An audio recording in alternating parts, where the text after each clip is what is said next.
Just describe the show in 3 words, please. No. Okay. 3 words. Parked car meltdown. Is that 3 words? Or is that technically 4? I think meltdown's 1 word. Yeah.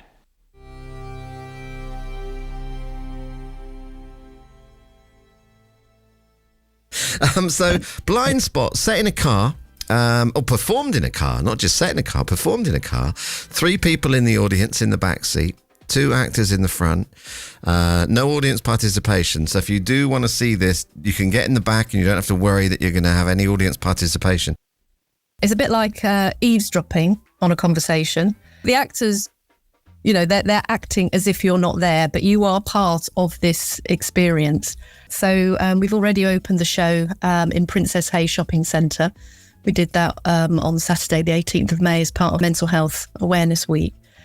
And then outside of the show, we have 2 or 3 people, including myself, who are dressed in boiler suits, who are just trying to get into conversation with curious bystanders. And that's our opportunity to get people into conversation about men's mental health, because that's the whole reason why we're doing this show. So we made it with by talking to 14 men in Devon. We ran a series of pop-up events in February and March in a couple of pubs, one in Axminster and one in Exeter, and also a tattoo studio in Exmouth. And we spoke to men about their sort of experiences, their perspectives on men's mental health, and some of the challenges that are there that stop men from being able to open up and talk about their feelings and reach out for help should they need it. And I guess people had come along partly because they were interested in the wet plate photography that we were always also running at the time, but also that they had a story to share. And certainly in previous projects with All Right Mate, often men are participating because they have had some experience. They don't want another man to go through it, and so they feel by sharing their story that they can be helpful. It's slightly different to what people sometimes might consider a rehearsal process, because we're actually creating the show together as a team. So working in the room to devise the material. It was really exciting to actually be able to spend 10 days being able to listen to these interviews, being able to just throw all of these ideas into the pile. And I think that was time really well spent, because when it came to the writing of it, it almost wrote itself really. Callie was able to sort of weave all that into a script that it was amazing actually to do that process and then come back and find a script that was absolutely the baby, if you like, of that process. And then we went into rehearsals proper in a more traditional way with the script and rehearsing.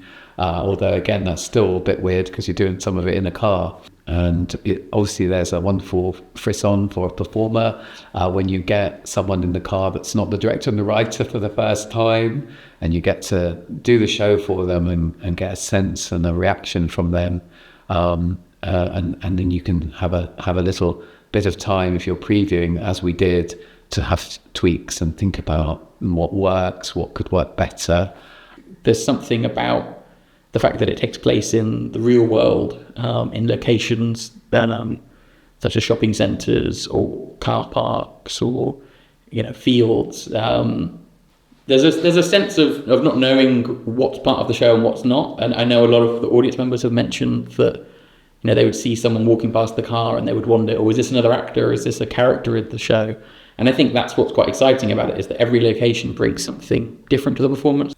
I mean, ultimately, we're sharing stories, and we're sharing stories of men's lived experience, really. And so in doing that, we hope that will resonate with lots of people. So the story in Blind Spot, I think, is a very everyday story, and people will recognise quite a lot of themselves in those 2 characters, I think.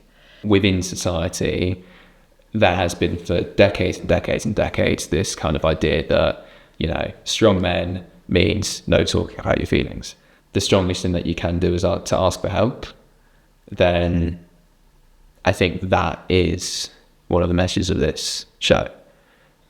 Women will also be fascinated to be a fly on the wall and listen to this conversation between these two men. And I do really believe that actually, you know, we're all part of the solution in being able to normalise conversations about men's mental health. There is a perception, and it's true, that men struggle to talk, and a lot of that, I think, is down to the fact that maybe other men struggle to listen, which can be as difficult and as uncomfortable, to provide a space for your mate or your dad or whoever it is to talk honestly about what's going on with them. I think it's key, and this show really draws this out, I think, is key that it's in the people that they're talking to getting over that block, that barrier of just listening and not having to fix their problems either. Because that's the other thing we do. Oh, mate, you know, you should do this, or, you know, you should, well, I'll tell you what I would do, and all that kind of stuff. It's just listening. It's just allowing that space to be available. We run away from it because, you know, we don't want to be seen as, you know, having some weakness of some kind. You know, it can be difficult.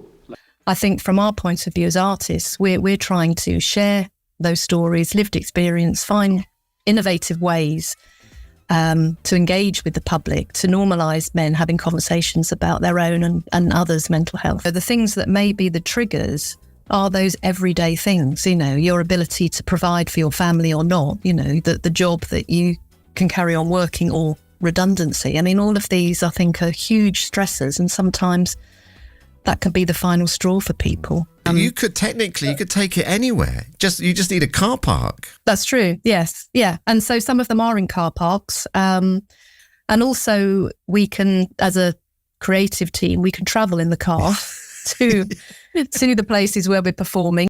But our plans for the future is to take it on a much wider tour through the Southwest, and particularly, I think, in a combination of rural areas and urban areas.